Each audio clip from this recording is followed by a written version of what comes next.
आज आम जो विकसित भारत शिक्षा अनुष्ठान विधेयक जो 2025 जोटा सरकार जबरदस्तिया लागू करने को चेष्टा करुले एवं जनगणकर प्रबल विरोध फल विभिन्न जगार स्टूडेंट्स मानकर टीचर्स मानकर विरोध फल बाध्य हेले सरकार ताकू जॉइंट पार्लियामेंटारी कमिटी को पठाइबा एवं सेटा सेठू चाहिए आमे से विधेयक विषय किसी कथा आम जोटा आज कहचुलु आजिकार ये प्रेस कॉन्फ्रेंस रे जे यही विधेयकटी संपूर्ण भाव में शिक्षार जोटा फाशीवादीकरण ये फाशीवादीकरण को नहीं जीवो यूजीसी एनसीटीई एआईसीटीई बोली जो संस्था गुड़िक थिला यही संस्था गुड़ी को संपूर्ण भाव में आपको भांगी देकी गोटे संस्था एमने तैयारी करिया को जाउछंती एवं यही संस्थाटी संपूर्ण भाव में एजुकेशन जोटा आम कहूँ सेंट्रलाइजेशन बा केन्द्रीकरण ए केन्द्रीकरण नीति को सेटा प्रतिफलित करिवो जहाँ फल कौन हम ना शिक्षार जो स्वातंत्र थिला ए शिक्षार स्वातंत्र संपूर्ण भाव में हरण हम स्वाधीन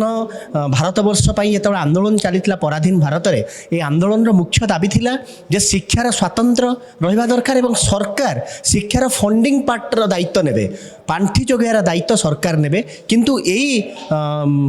जो विधेयक आसी विधेयक आपण क्लीयरली देखा पाइबे जे फंडिंग विषय सरकार किसी कहूना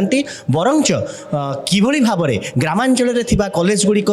विभिन्न अनुष्ठान गुड़ी केमती बंद हम आगामी दिन में जदि से गुड़िक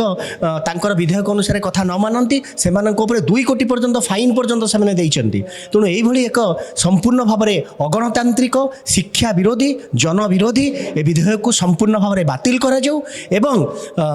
सरकार यही विषय चिंता करंतु जनगणकर मत को सम्मान देकी जनगण जो भली भाव में शिक्षा नीति चाहूँगी से शिक्षा नीति प्रणयन करंतु यही दाबी आम करुचु। आज ये जो प्रेस कॉन्फ्रेंस है विकल्प शिक्षा मंच पक्षर केंद्र सरकार जो विकसित भारत शिक्षा अधिष्ठान बिल 2025 आनी एवं जहाँ बर्तमान जॉइंट पार्लियामेंटारी कमिटीर विचाराधीन अच्छी से विषय में मतामत देवाई आम विश्वास करूँ जे ये बिल जदि आईन रे परिणत हुए सामग्रिक भाव शिक्षा व्यवस्था ध्वंस हो शिक्षा व्यवस्थार केन्द्रीकरण कर्पोरेटीकरण अमलातंत्रीकरण हम एवं